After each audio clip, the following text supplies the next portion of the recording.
Chai. We doing a little quick Insomnia mukbang. I know a lot of y'all know Insomnia cookies. But y'all see this snickerdoodle cookie? Snickerdoodle and chocolate chip. She'll never get chocolate chip, but I like snickerdoodle too. Now, I love chocolate chip cookies normally, but these snickerdoodle cookies during pregnancy have been it. Thank God you're not vegan once you're pregnant. But this is some almond milk, okay? So, we doing a mukbang, Insomnia cookies, sipping on my almond milk, and we're going to talk about how we first met. And I guess how we got together, kind of going into how we got together.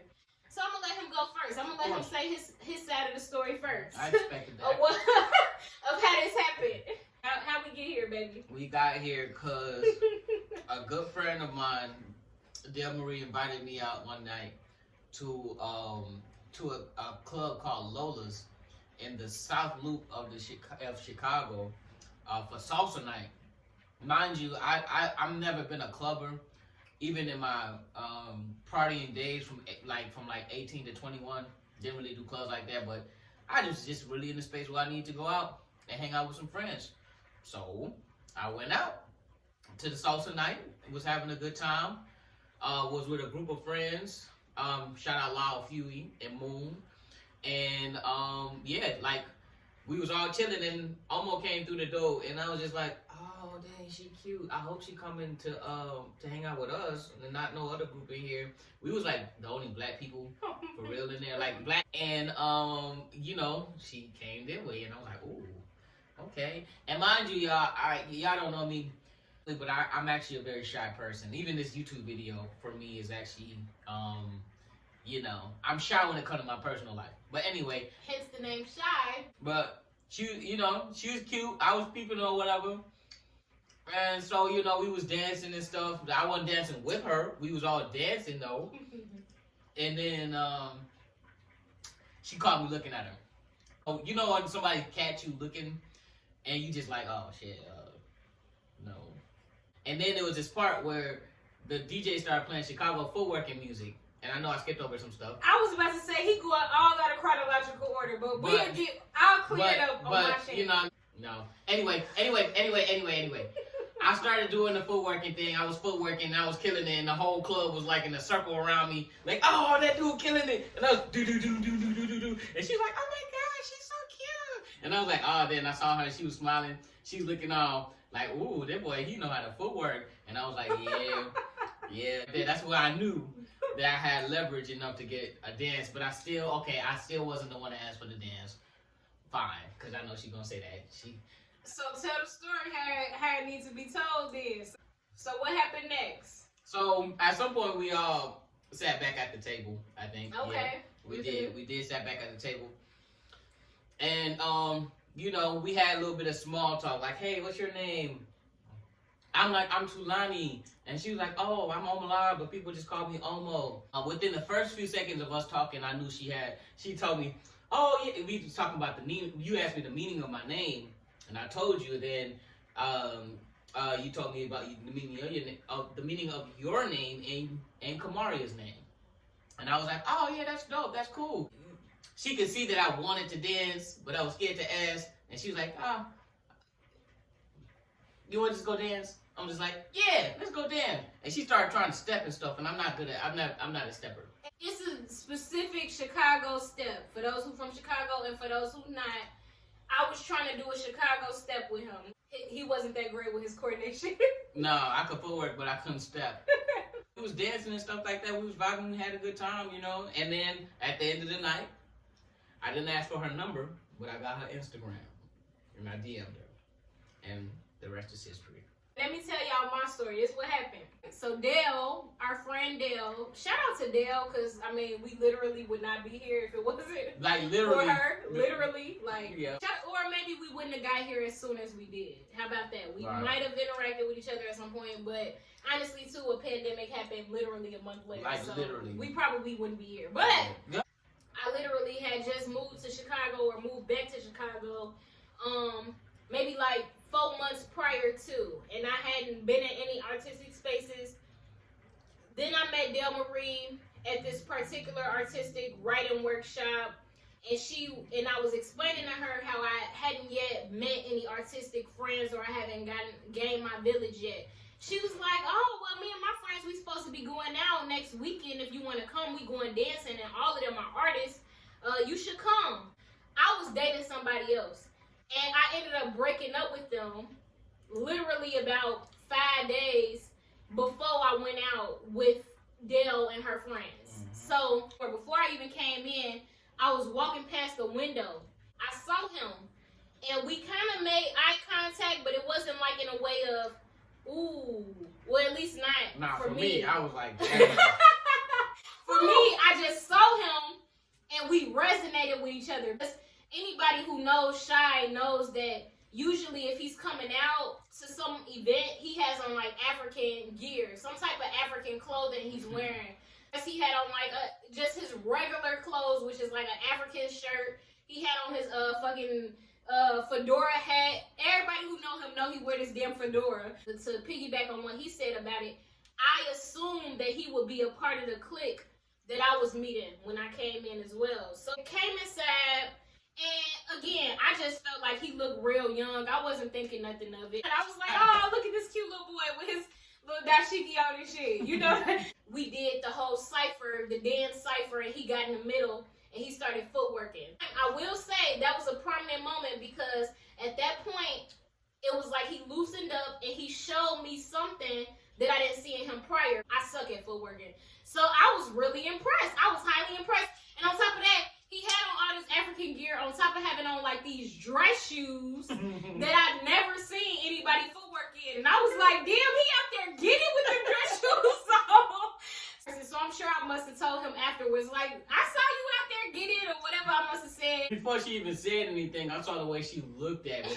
It was like the confidence in who I was and you went up. Like, it was just like, oh, okay. She liked that. Yeah. She liked that. Right. And then I asked him if I could sit in a seat with him. That's what happened. There wasn't a lot of seating, so I asked if we could share a seat.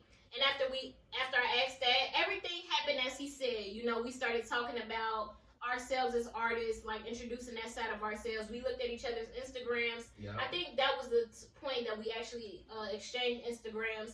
I brought up Kamaria, so he knew about her. I expressed to her, but that was my favorite thing about her. She was like, and I got a daughter, she's amazing. You know, she speaks so highly of Kamaria, and I just thought it was beautiful. And then comes a moment where while we sitting down, I guess some seating opened up. I don't really know how that transition happened. But at this point, I'm not sitting with him anymore, but I'm sitting across from him. And that's how, again, like he said, I caught him looking at me. Like, I looked up, and he was looking at me like, you know, how a person looks when they're interested, but then when you look up, oh, she caught me looking. No. It was one of them. And again, like I say, I thought he was younger than me at this time. I'm thinking he's 21. This boy young. I'm like, let me get this boy a little dance. You know? She like, you want to dance? I was like, yeah. I was like, come on. I'm like, come on, let's dance. You got a little crush on me. Come on, let's go dance. The way that I use dancing is like to tell me something, you know, about a person. It tells a lot about somebody. Even though he wasn't great at the whole Chicago step thing, he was really trying, which said something to me. You know, instead of him being like, man, I don't dance, you know. I don't like them kind of brothers. I like brothers that actually allow themselves to just be free. He was looking a little crazy. I was looking, man. But look, we here, right? When I was leaving, I knew that he was intrigued. But what felt good was that he didn't ask for my number, you know. I like that we ended where we ended and we parted ways just because I'm so used to dudes trying to just hurry up and get on, but that's not what he did. He'll like start responding to my story or something like that on Instagram, which kind of turned into a conversation, which then turned into us exchanging numbers, which then turned into him coming over and us talking. The first night that he ever came over, the first day he ever came over, we literally just talked, which I really appreciated that. And even as we move forward, we didn't have sex for a long time too. Like this relationship was it was just built more on like the conversation and us learning each other's values, seeing how they aligned and things like that. He didn't say this, but it's important to our story, at least in my mind. His first love had passed away just a month before we met. Like literally a month before we met, she passed away. So when he said that he just needed that night out, you know, just his mental space when we met wasn't the best. I was messed up. So that really had an effect on how we grew into this relationship, because at first he really just felt like he truly wasn't ready, and he wasn't.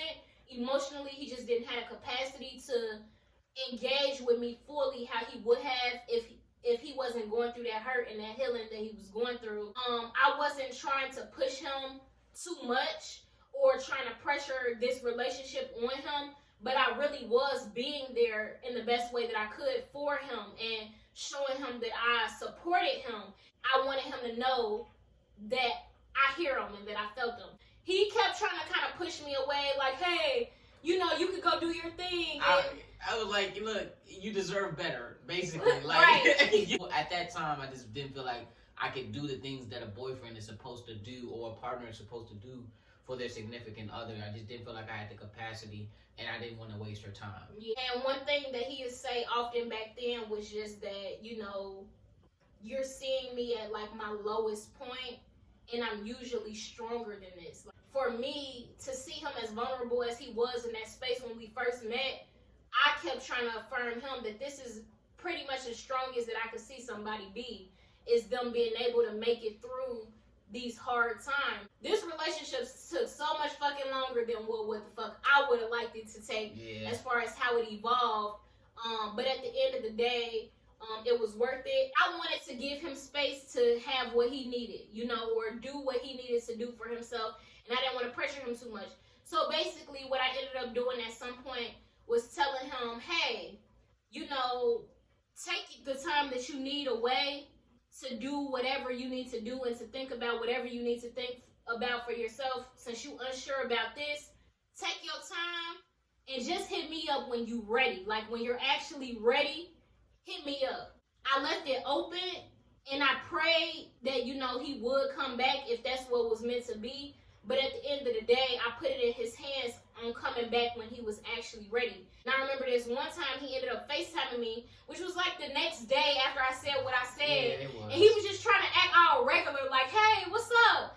And I'm like, are you actually ready to talk, or you just want to talk? And I was like, no, hit me back when you're actually ready. Like, I didn't want to be giving too much of my emotional energy to something that may not have worked out, you know, and I wanted him to actually know that I didn't want to pressure him, but also I still have my feelings too. I don't know how long it was. He could speak more to it, right. But we did take some time apart. We didn't speak for some time, and then I ended up in the hospital in the ER because I had chest pain, and he just happened to reach out to me that day over a text message, and I told him, like, yeah, I'm in the hospital because I got chest pain, and he like called me immediately once he heard that, and we literally been rocking ever since then. And I'm just gonna go check on my noodles while he speak. The year 2020, with all it's been for everyone, has been a weird year, right? And I would say 2019 was probably the worst year of my entire life. Her passing away was just, it was also, it just made it, it was like, that just was like the last straw for me, and everything felt like it was going downhill. It's, you know, I didn't feel as confident as I normally do. I didn't feel as worthy as I normally do for a relationship. I didn't feel anything, like anything that was good, you know. I just had a lot of work to do on myself.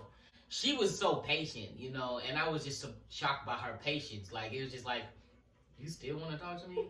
It's just like, you don't have to be stuck here with me in my misery, you know. I didn't want her to be, you know, I just, you know, to be with me while I was in that state, you know. What she taught me was that, you know, that it was the complete opposite. I think that I was able to choose happiness for myself. Like, I just wanted to be happy again, and so I just started making decisions that will be happier, including believing that I was worthy of love. But when she gave me that space, she did do exactly what she said she did, and I did call her the next day. You asked me, like, yo, have you figured it out yet? Or you just want to talk to me? And I was like, I thought it was cute. I thought I was being cute. Oh, no, I just want to talk to you. You was like, okay, well, you said it real gently. Well, when you're ready to talk to me for real, you know, I don't remember if you said that exactly, but I do remember what I said. Just call me when you're ready. And I was like, oh, okay. And I just kept, and I was driving. I don't remember where I was driving to at that time, but I was driving. And then I thought about it. I'm like, you know what? She's right. And I've been telling her that. And it wasn't fair for her. It was probably like at least a week, I would say at the minimum. And yeah, when she told me she was at the hospital, I was like, you know what?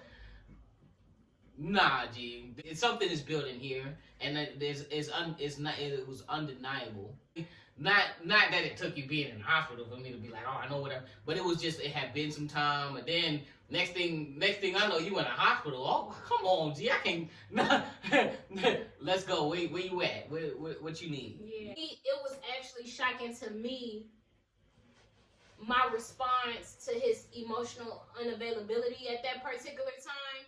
I felt like God literally wouldn't have brought us together if it wasn't meant to be. Like I said, our values, what we were interested in, what we wanted for our life, everything was so aligned. And I had never met anyone who was so aligned with me. And I used to tell him, like, you my perfect match. He didn't believe it at that time. He like, all right, whatever. I felt like he was meant for me. But another thing that I did that was so important within this relationship, which we talked about this past weekend, was I prayed about it. Supporting somebody through grief.